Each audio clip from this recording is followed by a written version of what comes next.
Alright guys, so one cool thing about that I have to tell you is, let me just enable auto pan. There you go. Okay.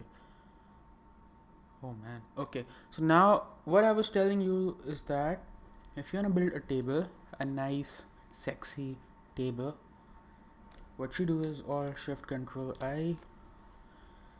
Okay. See. What do we have over here is first name, last name, age.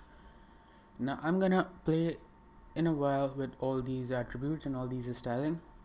See, what I've done over here is that inside my HTML tag and inside the header tag I have my style tag.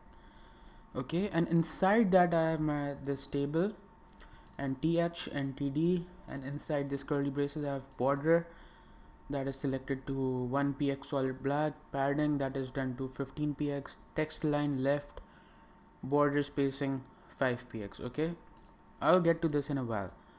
Okay, one thing is that I've told you this before about all these things. Okay, and I don't know if you can see this thing.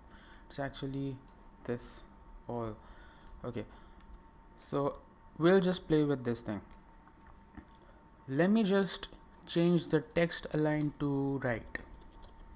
Okay, Control S or Control Shift I. See, it's gonna change this to right. Okay, what I've done is I've changed this to right. So let me change back to left. And what if I change the padding to 50? Control S or Control Shift I.